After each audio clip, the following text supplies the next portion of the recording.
Shakespeare dans Hamlet disait être ou ne pas être ou ne pas être, de même que la question de être ou ne pas être pour Shakespeare se pose. Eh bien, je suggère ce questionnement de mourir ou ne pas mourir. Car, comme vous le savez, tout le monde naît, tout le monde meurt un jour, mais ce n'est pas tout le monde qui vit.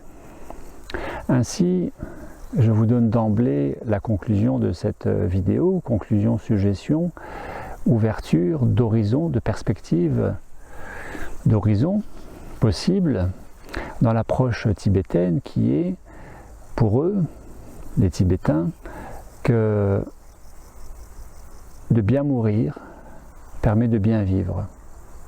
De bien mourir à notre passé qui nous retient dans le passé, avec tout ce que cela comporte, consiste, permet de bien vivre au présent tout simplement. Car il n'y a de seule vérité, de seule réalité que celle du présent finalement. Car au présent, aucun passé ni aucun futur n'a existé, n'a jamais existé, n'existera. Il n'y a de seule réalité que la réalité du présent. Et pourquoi proposer un lien, suggérer un lien avec la mort? Parce que, une fois encore, je vous donne une conclusion possible, par anticipation, qui se dit plutôt en fin de vidéo, mais allons à l'essentiel. L'essentiel, l'essence au ciel, donc la verticalité, l'alignement. Eh bien, mourir au sens figuré de lâcher prise, de cesser, arrêter les contrôles, arrêter de se cramponner, de s'accrocher.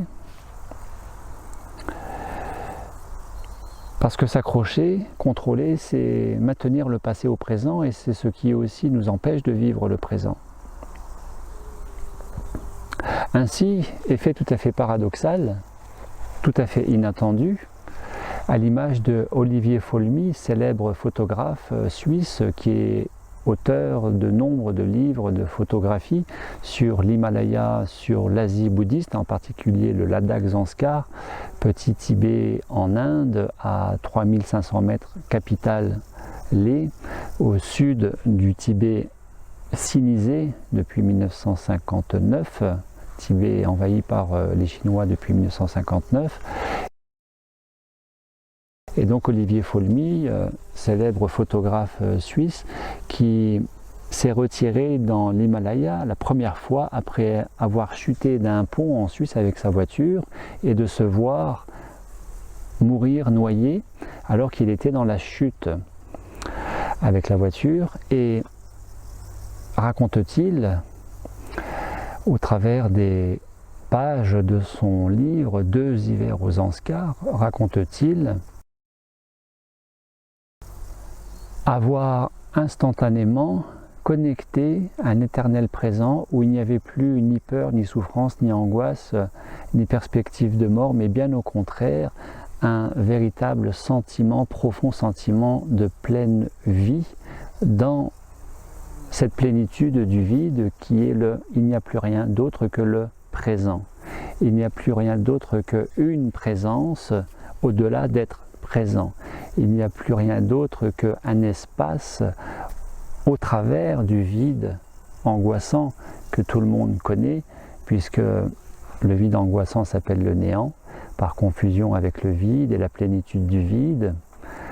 Dans la pleine vie à ce vide, soi-disant vide et qu'il n'y a absolument rien de vide pour les scientifiques du quantique, pour les spécialistes du quantique, entre autres Nassim Haramein, qui, vous le savez, a été aussi pranique durant 3 ans. Il le raconte en vidéo. Eh bien, Olivier Folmy, après avoir connecté cette extase profonde de l'immersion totale dans cette présence, au-delà d'être présent avec lui-même, alors qu'il était en train de chuter et de se voir mourir, et donc d'avoir lâché prise, a été profondément troublé et a ressenti la nécessité de se retirer dans l'Himalaya pour méditer sur ce qu'il venait de vivre. De même, quand il est tombé dans l'eau gelée, parce que la rivière gelée qui permet de relier sur 150 km le Ladakh aux Zanskar, à l'est du Cachemire musulman, eh bien, d'avoir dû lutter pour ne pas être complètement amputé des pieds qui étaient gelés, a quand même perdu 2 orteils.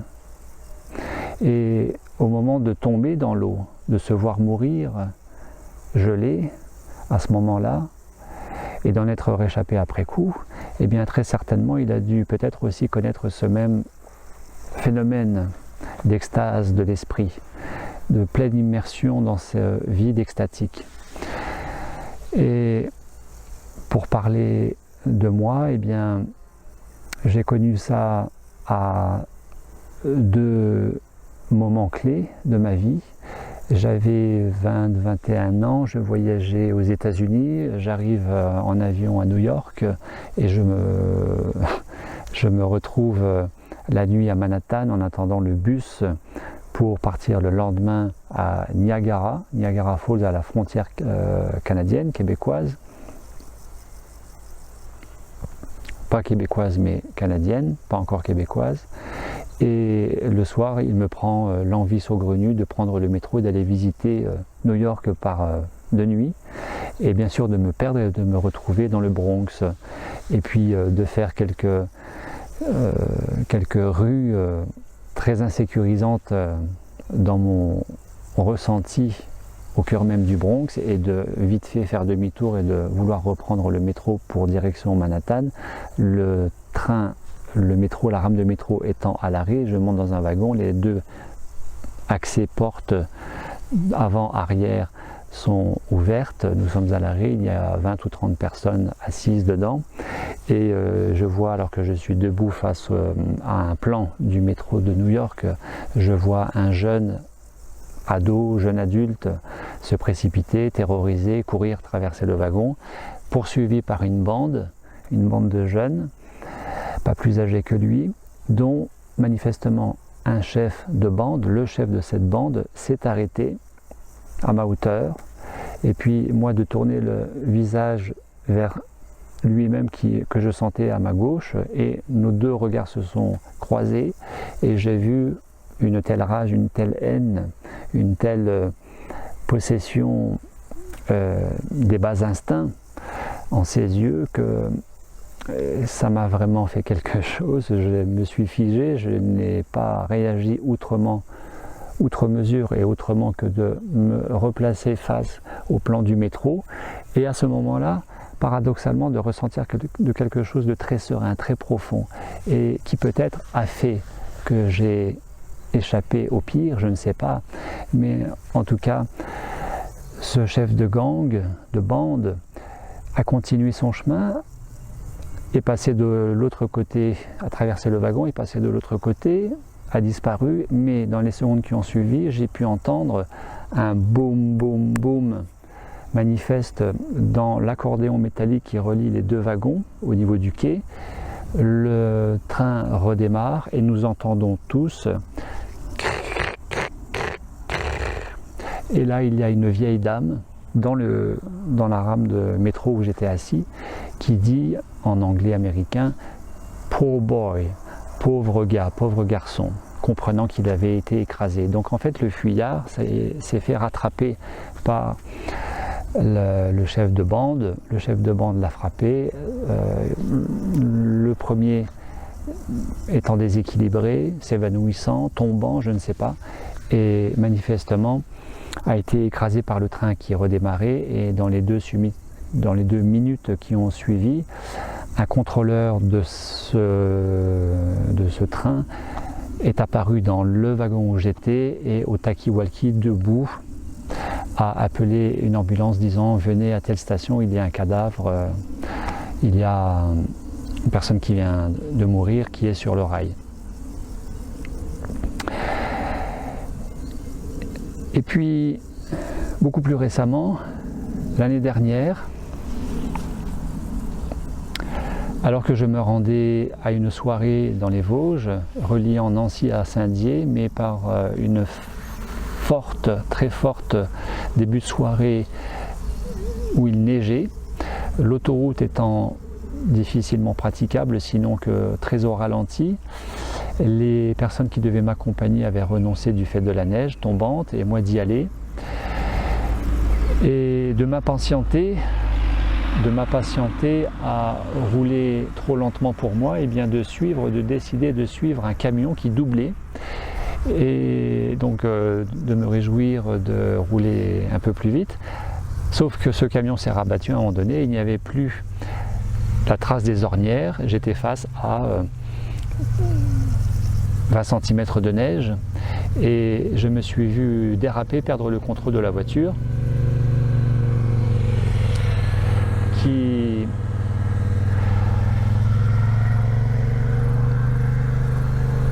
très dangereusement se rapprochait de la rambarde du séparateur des deux voies au milieu et ne pouvant rétablir la voiture dans son axe, instantanément, automatiquement, naturellement, je ne sais pas comment dire, puisque je ne pouvais rien contrôler de plus, eh bien,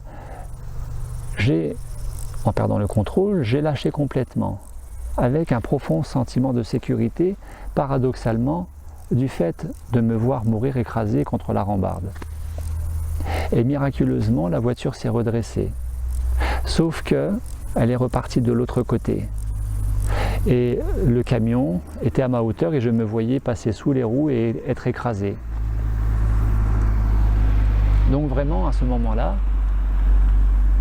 je me suis vu mourir et c'est comme si j'avais accepté pleinement que j'allais mourir. Ne pouvant pas rétablir la voiture dans son axe et sans même aucune volonté de ne pas céder à la peur relative à l'accident imminent, eh bien ça s'est fait, plutôt que j'ai décidé, j'ai fait, non, ça s'est fait comme ça et j'ai véritablement été témoin d'un sentiment profond de sérénité. Et là encore, je crois que le miracle étant opéré, la voiture s'est stabilisée sans taper à droite le camion ou percuter à gauche le séparateur, la rambarde métallique, et puis d'attendre que tout le monde passe et moi alors de me rabattre et de terminer les 15 km qui me restaient à faire à peine 50 km/h. Vous imaginez dans quel état j'étais intérieurement, mais j'ai contacté ce sentiment de plénitude complètement paradoxal dans un tel contexte. Voilà, et d'un point de vue symbolique, peut-être suis-je mort à toute volonté, tout contrôle, toute peur, et ainsi en mourant, d'être complètement ouvert et immergé à l'instant présent, qui m'a fait connaître cette plénitude très particulière, extatique, liée à l'immersion et la fusion dans la présence, au point de se ressentir pleinement présence, grand P, la présence. Voilà donc, tout simplement, merci aux enseignements bouddhistes tibétains, moi-même qui ne suis pas particulièrement bouddhiste, je l'ai déjà dit, mais merci aux enseignements tibétains, le bouddhisme qui est d'abord et avant tout une philosophie de vie, plutôt qu'une religion, laquelle religion est une option possible, mais mourir à notre passé pour pleinement vivre le présent, ce qui ne veut pas dire fuir son passé, oublier son passé, l'enterrer, le renier, mais plutôt l'intégrer.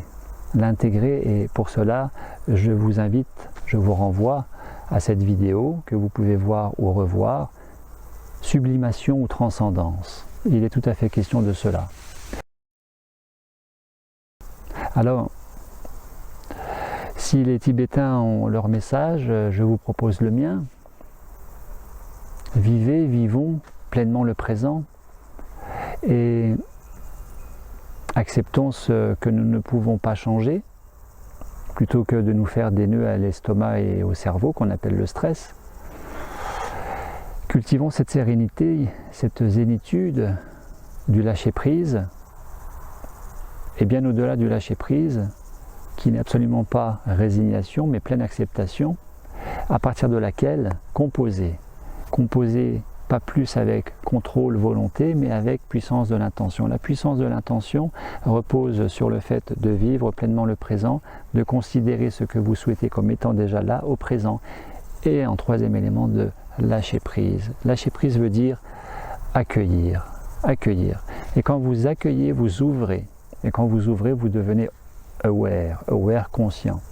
Merci Jean-Claude Van Damme. Si vous souhaitez voir ou revoir aussi cette vidéo, il est aussi de cela. Il est aussi question de cela dans cette petite causerie autour de la mort. Mourir ou ne pas mourir serait pour moi la condition à être ou ne pas être. Mourir pour être pleinement. Merci à vous, à très bientôt. Au revoir.